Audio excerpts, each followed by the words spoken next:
Ang educational film na ito ay tungkol sa bakawan. Ipapaliwanag ko dito ang mahalaga at fundamental na impormasyon tungkol sa ating mga kabakawan.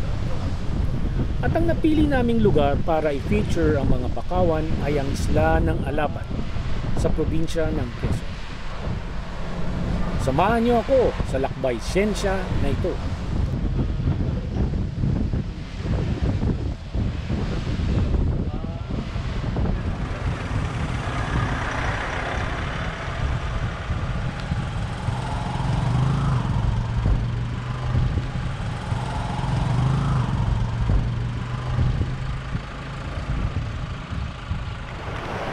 Pagdating nyo sa Alabat, agad ninyong makikita ay ang kanyang bakawan. Paligid ito mismo sa kanyang baybay.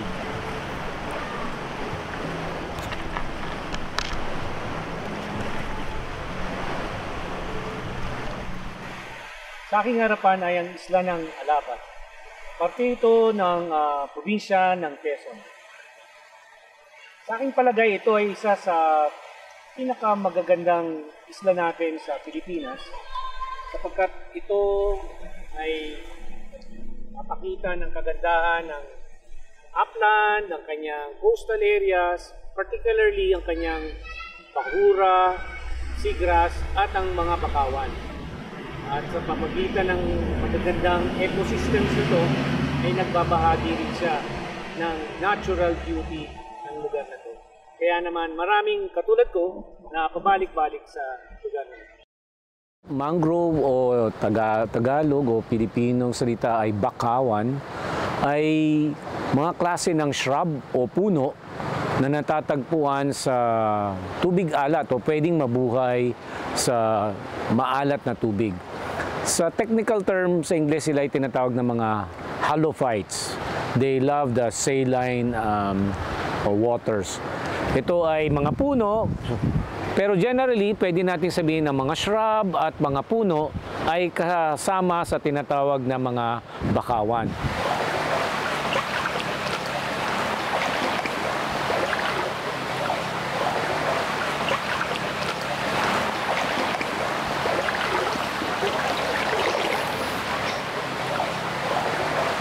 Okay, ito ang nakikita natin dito ay isang klase ng bakawan na actually ang tawag dito ay bakaw. So, ang bakaw ay kasama sa mga tinatawag na Rhizopora. Ito ang karakteristik ng Rhizopora, ang prop roots. At ang mga prop roots na yan, ang function yan ay para ma-stabilize yung kanyang pinaka-trunk. At pag pinagsama-sama tulad ng pagkarami-raming Rhizopora dito, ang nangyayari, nakaka-accumulate sila ng substrate. Kaya karakteristik ng mga mangrove forest ay ang lupa nila sa ilalim ay anoxic. Wala ng oxygen. And sa pamamagitan ng ganitong klaseng ugat na tinatawag nating prop roots, ay nakakatulong sila sa pag-angat ng mga nutrients galing sa surface area ng lupa, ng sediment na to, na may papapasok sa malaking trunk ng puno na ito. At kita natin dito ang dahon niya. Actually, ito ay palagay ko ay stylosa bakawang bato. Napaka succulent. Mayroon siyang dinadalang tubig at hindi siya tulad ng mga dahon ng puno sa lupa sapagkat ang mga bakawan nangangailangan i-preserve o conserve nila yung water. Para sa pamamagitan ng tubig na to, kaya nilang i-equalize yung alat na nanggagaling sa dagat. So, yun yung karakteristik kung bakit kayang mabuhay ng mga bakawan o ito sa example nito na bakaw sa tinatawag nating between sa freshwater at dagat. Ito namang mga dahon na to, may iba't ibang klase ng dahon. Tulad ng sinabi ko kanina sa water balance, meron silang tinatawag na excluder and extruder, no? So nag-exclude at nagto-tolerate ng alat. Yung iba makikita natin dito na ina-extrude nila yung alat at may makakita kayong mga puti-puti na parang asin sa ilalim ng dahon at kuminsan even sa ibabaw ng dahon. Yun ang mga paraan ng mga ibang klase ng bakawan to extrude yung mga salt sa kanilang sistema. Meron namang iba na iniinhibit talaga nila yon ang pagpasok na yon. No? So, yan ay makikita natin, may lining lang dyan, nung tinagtaasan ng level at may makikita tayong parang line lang ng alat. Kaysa sa parang form talaga ng asin na nakatira sa dahon doon sa mga extruders.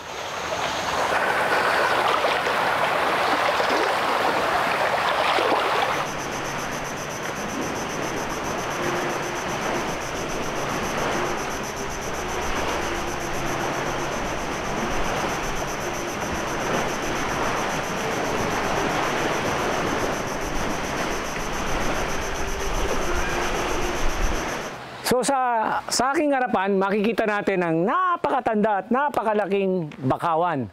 Okay? Ito ay miyembro ng tinatawag nating pamilya Rhizoporaceae.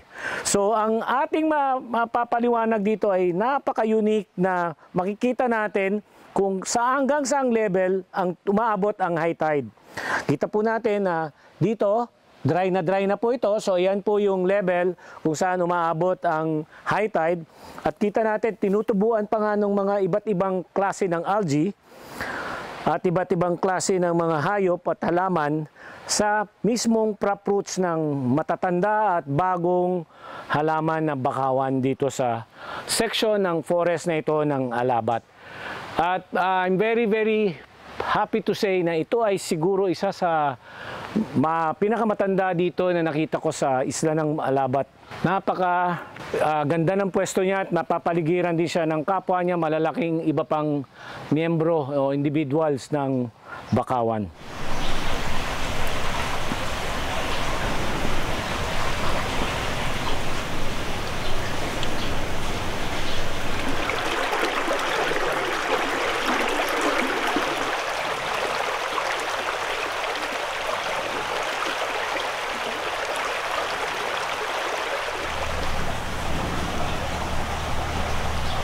Makikita naman natin dito sa bandang ito ay ang isa pang klase ng ugat, unique sa bakawan.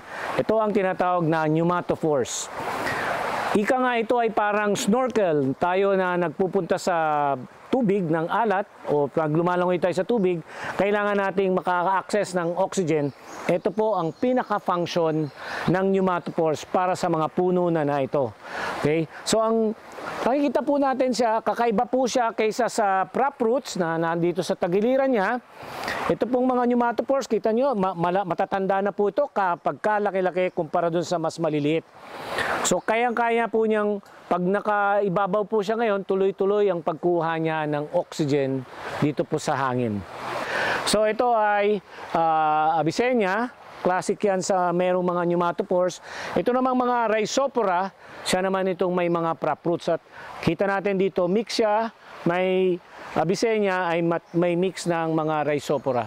Ang mga bakawan ay meron ding kapasidad para proteksyonan ang kanilang tissues o kalamnan para sa intrusion ng alat.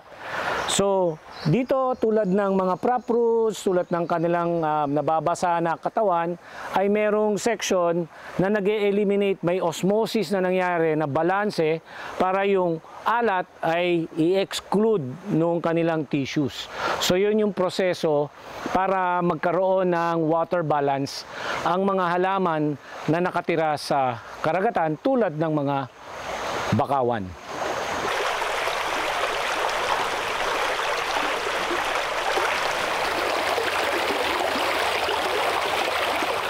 Ito po, papakita natin dito ang mga lenticels. Lenticels sa root system po ito. So, ito po ang mga lenticels niya. Yan po ay ginagamit din ng halaman na ito para po sa pagbalanse ng oxygen na kung minsan po kasi yan ay naka-expose tulad ngayon pag low tide at siya ay nakalubog pag high tide. Mapapansin po natin na may lenticels sa prop roots at may lenticels din po sa stem mismo. Okay. Ano ang lenticels? Ang lenticels ay mga nakaangat na pores o butas sa stem o roots sa mga woody trees tulad ng mga bakawan kung saan nagaganap ang pagpasok ng air galing sa atmosphere papasok sa tissues ng mga kahoy na ito. Ito ay napakalaga sa mga bakawan sapagkat anoxic nga ang kanilang lupang tinitirhan. Kapag matagal na hindi naka-expose sa mga lenticels tulad sa pagkakataon ng mga oil spills, pwedeng malunod o mamatay ang mga punong ito. Hindi kasi makakahinga ng hangin pag natabunan ng mga lenticels sa pagkakataon ng mga oil spills.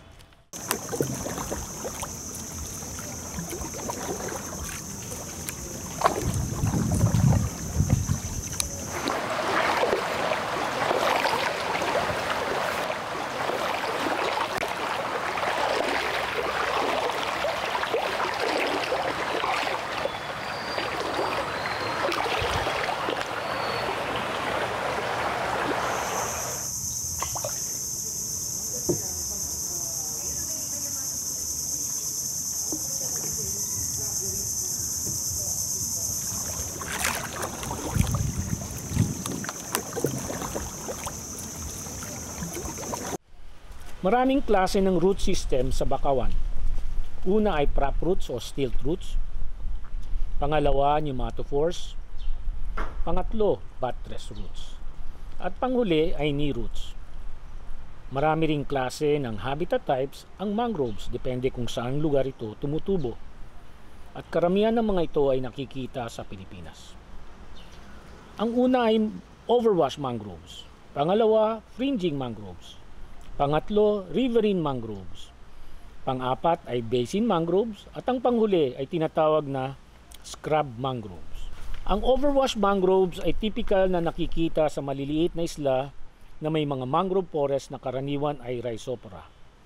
Dahil ito ay maliit na isla, buong parte ng bakawan ay nababasa kada tidal cycle. Ang fringing mangroves naman ay nakikita sa littoral o intertidal zone. Karaniwan din na tumutubo dito ay Rhizopora. At ito ay naapektuhan ng pang-araw-araw na pagbabago ng tides. Ang riverine mangroves naman ay karaniwang nakikitaan ng mga matataas na puno ng bakawan, dulot sa nutrients na dala ng ilog. Ang basin mangroves naman ay yung mayroong interior area ng bakawan na karaniwan ay may iba't ibang species ng bakawan at nagtatatag ng iba't ibang zones. At ang scrub mangroves naman ay tinatawag din na dwarf mangroves. Ang mga tumutubo na bakawan dito ay karaniwan di higit ng 1.5 metro dahil ang nutrients dito ay mababa. So napakahalaga pong mapakita natin ang kahalagahan ng bakawan sa coastal area na nagpo-proteksyon, nagbibigay proteksyon lalong-lalo na sa panahon ng mga bagyo. At makikita natin sa harapan ng bakawan ay ang mga seagrass o sa Katagulugan ay baryaw at further outside papunta sa karagatan pa sa open waters ay ang ating bahura. Ang kabuuan ng 3 ecosystems na to ay mas nakapagpapatibay ng ating mga coastal areas at mga isla kaysa sa kung ito ay isang klase lang ng habitat o ecosystem. Kaya ang 3-in-1 ay nagpapahalaga ng interconnectivity ng 3 ecosystems na ito o habitat connectivity. Ito ay nakakatulong sa pagpapalaganap at paglipat ng iba't ibang life stages tulad ng mga isda at iba pang mahalaga na organismo sa ating baybayin na eventually magpapalaot, lalaki at ito ay ating huhuliin sa captive fisheries.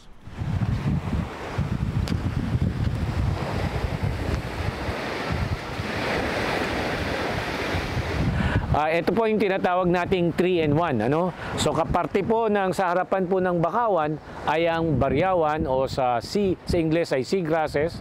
Sa harapan pa po ng seagrasses ay ating mga coral reefs o sa ating lingwahe po ay bahura.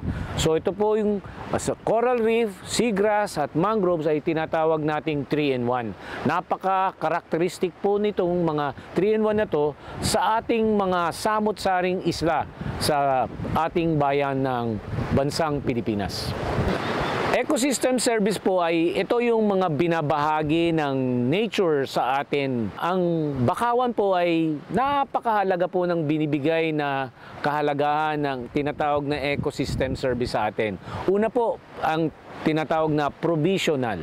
Nagpo-provide po siya ng kahoy, nagpo-provide po siya ng pagkain, nagpo-provide po siya ng magandang kalidad ng tubig sa ating baybayin. Pangalawa po ay tinatawag nating regulating. Ano po yung regulating services? Siya po ay nakakapag-regulate ng kalidad ng sediment sapagkat na-eliminate, nagkakaroon po ng sedimentation sapagkat napipigilan nga po ng ugat niya yung mga epekto ng alon. So nagsesettle po, actually nakaka-provide po siya ng additional land area as the case may be. Pangatlo po ay nagkakaroon siya ng tinatawag na supporting services. Yung supporting services po, yan ay nagbibigay ng habitat sa mga mahalagang klase ng isda na ating kinakain at mga tulad po ng mga isdang nagtatago sa kanyang mga ugat o tinatawag nating mga prop roots.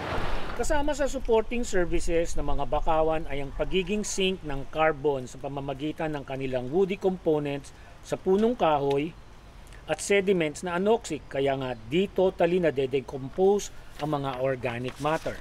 Kaya't di hamak na mas mataas ang carbon sink capacity at potentials ng mga bakawan kasama rin ng mga seagrasses sa ating baybayin na collectively tinatawag nating blue carbon. Kumpara ito sa rainforest na tinatawag nating green carbon. At panghuli po, ang tinatawag natin, meron po siyang cultural service na binibigay sa atin. Sa pagtingin po lang natin sa ating magandang mga iba't ibang klaseng bakawan, ay nakakaramdam po tayo ng kagandahan loob, na makakakita po tayo, nag-o-offer na po tayo ng mga ecotourism para sa mga taong naglalakad, para makatanaw po ng mga magagandang puno, iba't ibang klaseng bakawan. So, yan po ang example ng mga iba't ibang ecosystem services na binabahagi po sa atin dulot po ng ating mga bakawan.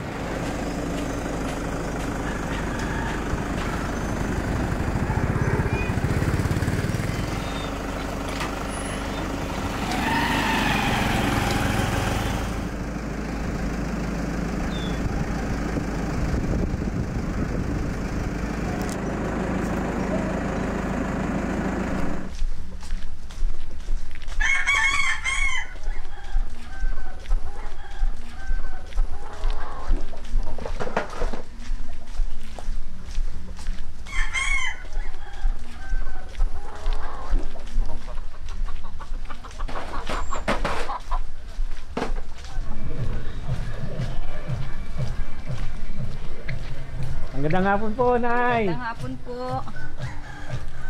Pasok po tayo. Kwentuhan nyo kami ng inyong mga kasaysayan. Ito ay ano ang laman ito ha, yung buyaso. Dating mga bahayan. Bago ito naging bahayan, bakawan to po, di ba? Oo. Kasi ito parang barangay, parang linang.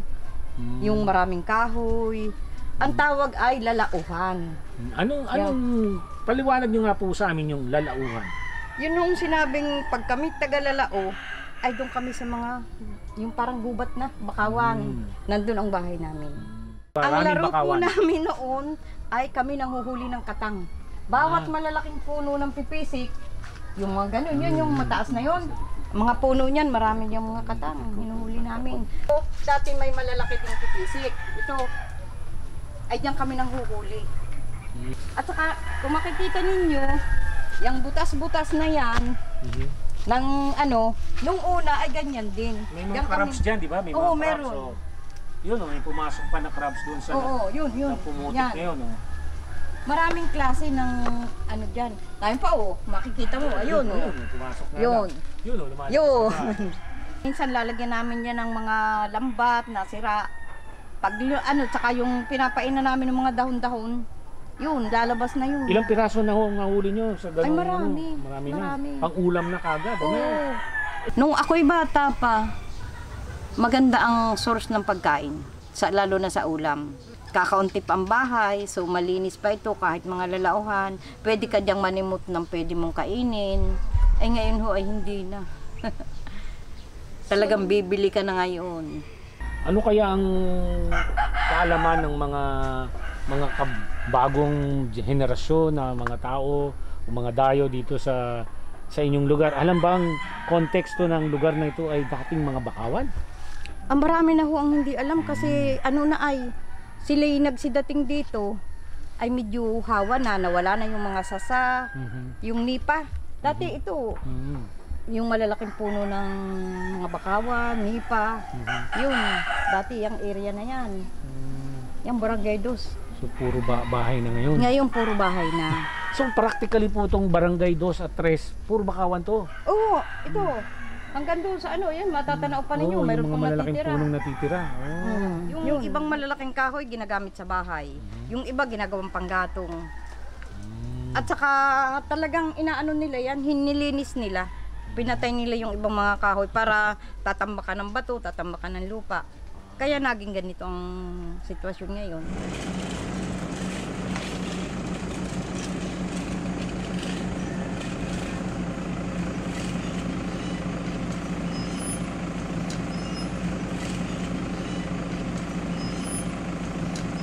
Ang bakawan ay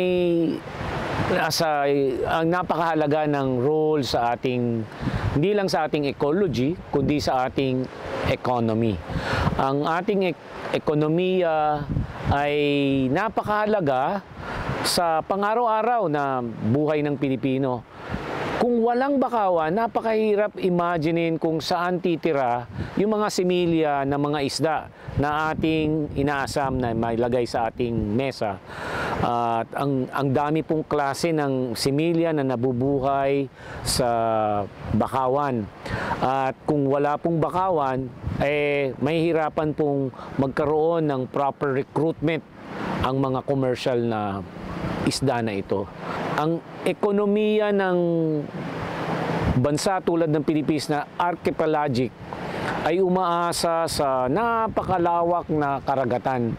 Since naabuso na po natin ang kalupaan natin sa pamamagitan ng agrikultura, umaasa na po tayo natin. Ngayon, ang huling asa po ng Pilipino ay ang ating karagatan. Kung ang karagatan lang po ay siyang ating aasahan, wala yung coastal habitat, mahihirapan po tayong sustain ang ating food security. So ang ekonomiya po ng local areas ay hindi po gagana kung wala pong manghuhuli ng similya para gagamitin sa aquaculture, sapagkat ang production po ngayon ng pagkain ay nagkukulang sa dami nating Pilipino. So napakahalaga ng bakawan as it is, pero mas mahalaga sila ng binibigay niyang tinatawag nga nating provisional ecosystem services.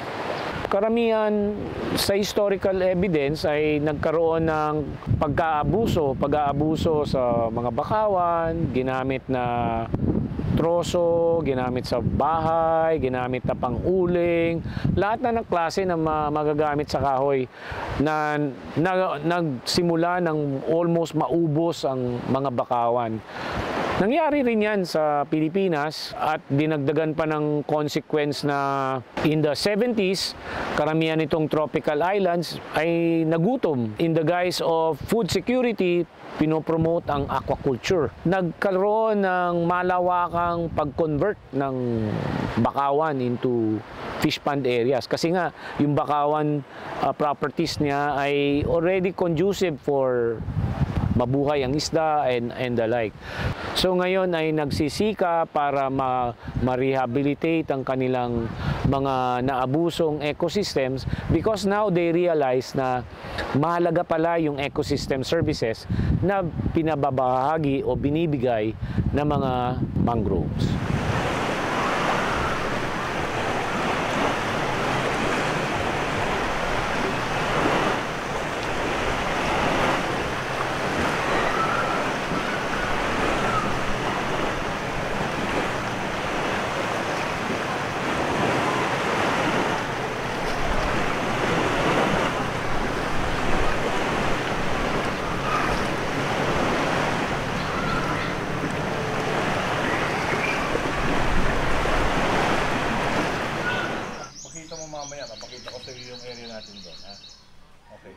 So we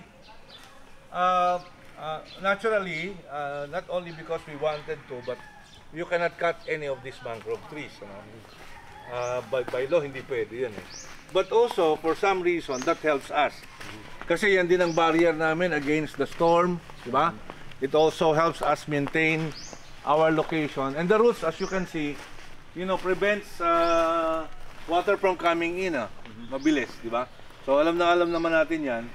And this is also the root system that we would like to encourage pagka doon ka na sa fish pond. Kasi yung fish pond, pagka wala kang root system na ganito, pag tumaas yung tubig na tawag namin 2.0, hanggang dito yung tubig, pagkataas may wave, siguradong sira yung yung pilapil mo.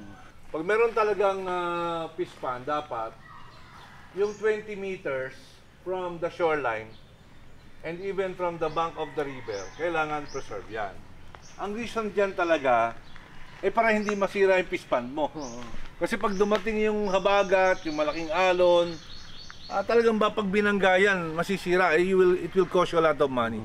The other reason for that is, siyempre, yung detritus din. Alam mo, yung mga ibang species relies also on natural food, di ba? So if you have natural food, alam mo dito, papatingnan ko yan, meron ditong pagkain yung hipon eh. Yung pagkain na yun, yung particular worm na yun, yun yung pinapakain natin sa hipon para manganak. Without that particular worm, wala tayong hipon eh. Wala tayong mapuproduce maraming hipon.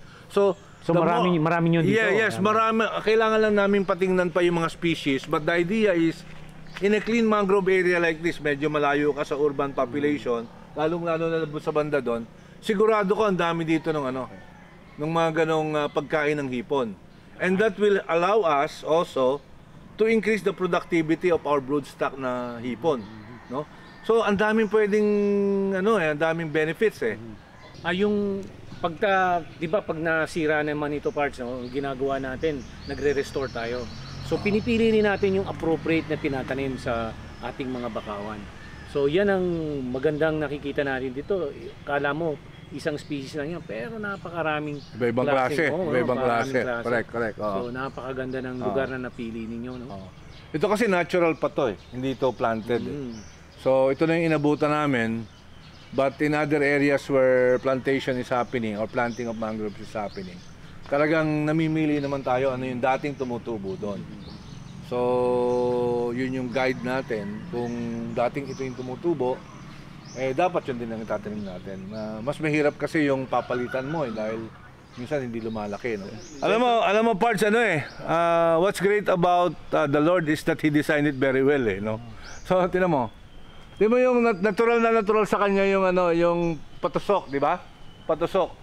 Tapos pag mature na siya, kusa siyang babagsak dito. Di mo ito, may mga mature na dito. Ito, nagbagsak na siya. Hindi tinanim ng tao yan. Natural siya babagsak. And eventually, pag hindi mo ginalaw yan, yun, buo na yung mangrove at lalaki na siya ng kanya. So, without human intervention, this system will go on its own. But, of course, if you assist it, yung mga ganito, kunyari, tutuwid mo na sa'yo na ganyan, di siya ba siguradong buhay? Diba? So, you can assist nature in sunset powder. Without help, it can do it on its own Pero kung in-assist mo siya, di ba bilis? Kasi imagine, ang dami-daming hindi na That's why, we know also parts Kalmawa na kaya madami siya Kasi kung 100 yung bumagsak, baka isa lang yung tuwid Sa pagtatanim ng bakawan, sa area na may tinatawag tayong basin na may iba't ibang zones, ang uunahin po dapat natin ay yung may mga pneumatophores, tulad po ng piapi, no? Avicennia po yan. At pwede po sa medyo loob-loob po ng Avicennia ay yung tinatawag nating bakhaw o Rhizopora. So, ang pinapaliwanag po natin dito ay hindi basta-basta bakawan lang po ang ating itatanim sa harapan.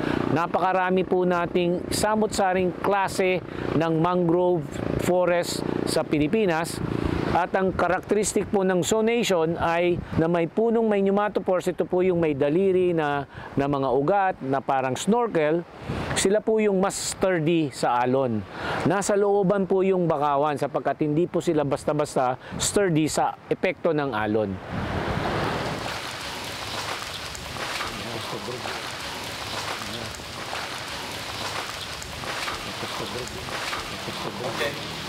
Bato ito, bakawang bato.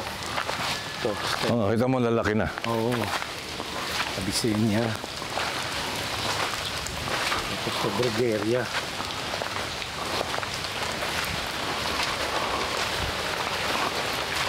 Yan. Tony, kwentuhan mo ko ng paano tayo nagsimula dito sa lugar na to. Well, may malaki kasi itong area na to. This is first time na nagkaroon ng siguro malaking aquaculture project dito sa lugar. As you can see where we are at, ito yung aming staging area, number 1. We lease this property. This part is actually government land. Ito lang yung sa amin. So as you can see, all the mangroves are preserved.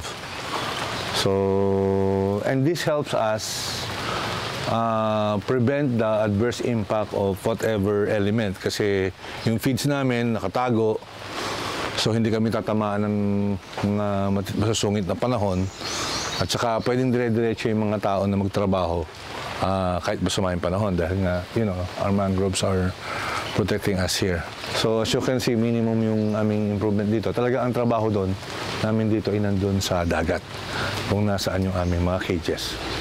Ano ang pinaka magandang kahalagahan ng ginagawa ng aquaculture nyo dito? Well, ang ano kasi dito, we're trying to produce as much food as we can with hopefully with as minimum impact as possible to the environment.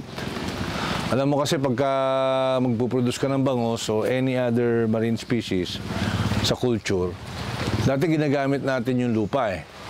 Doon natin yan hinire-raise. And ideal place to raise these animals are near the mangrove areas kung saan pumapasok yung high and low tide. So normally mangrove area yon. Doon tayo dati nag-raise ng mga isda.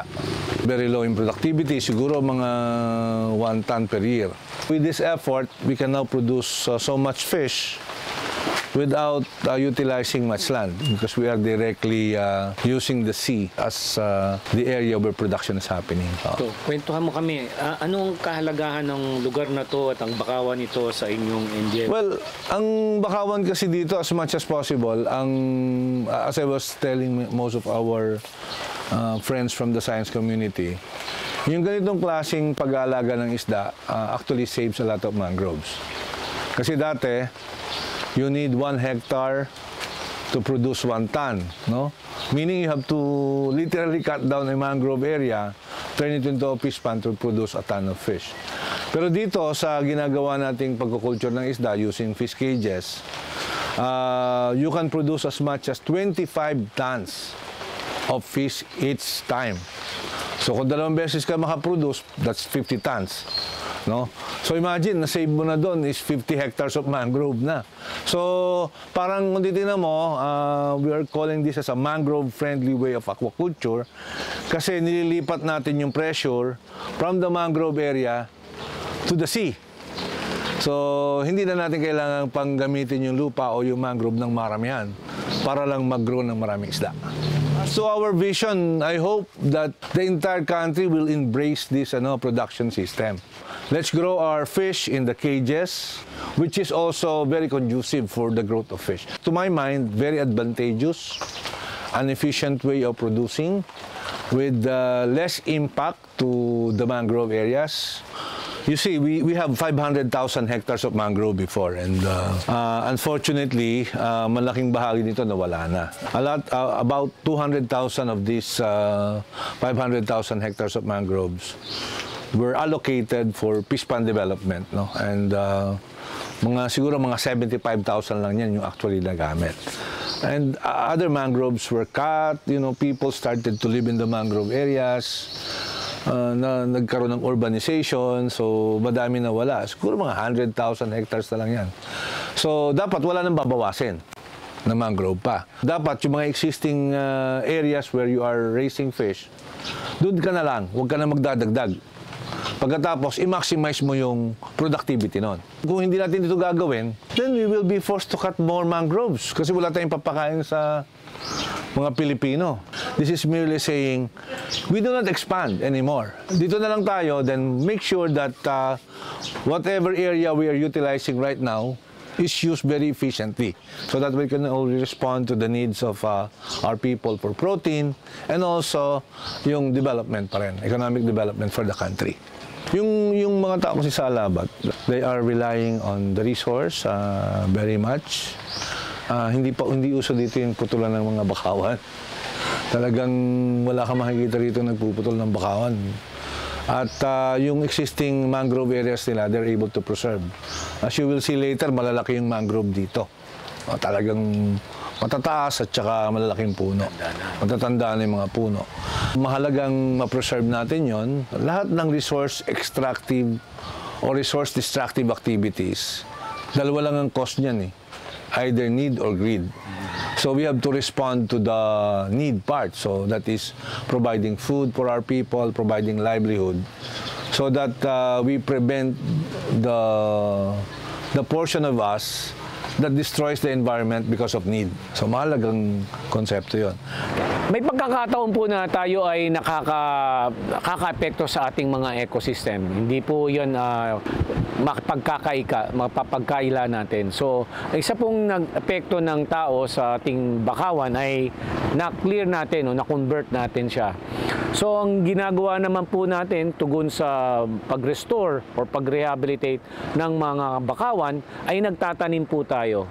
Pero ano po ba ang mahalagang kailangan nating maintindihan sa pagtanim? Ang nature knows best. Kasi exactly alam niya kung saan pwede mabuhay o saan akma talaga ang prop roots, saan akma talaga ang knee roots, saan akma talaga ang pneumatophores. At lahat yan may iba't ibang forma or morphology.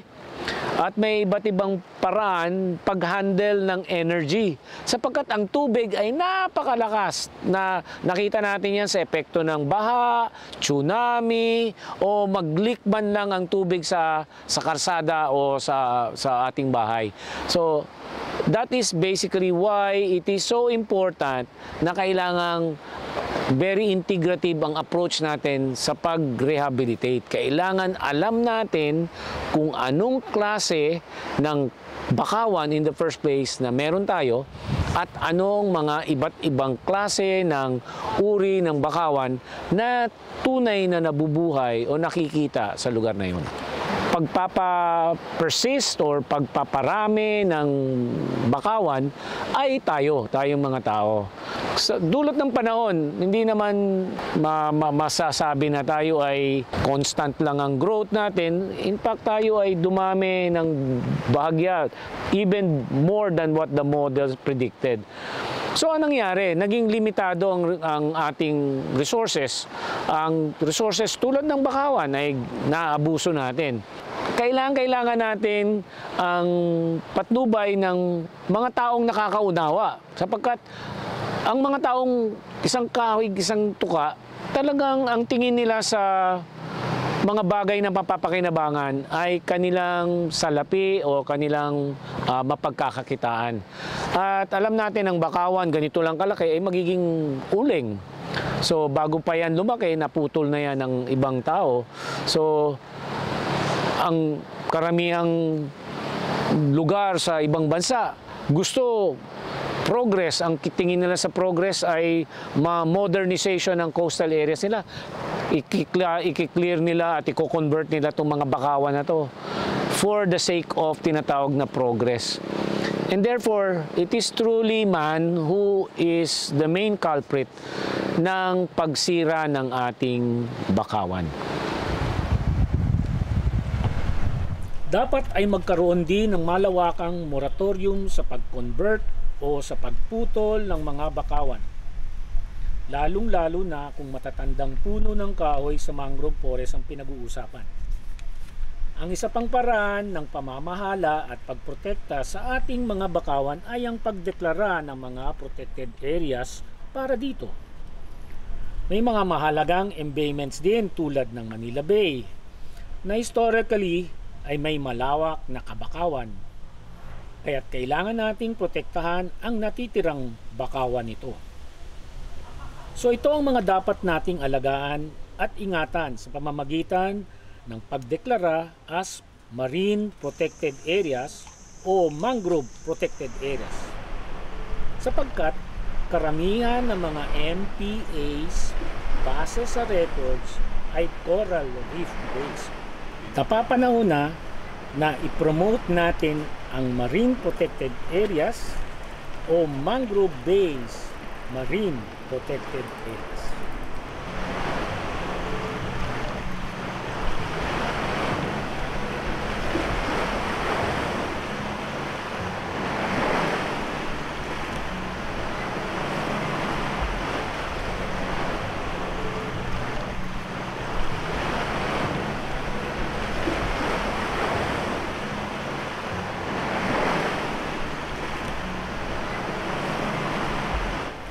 Ang ating ekonomiya at ekolohiya ay konektado.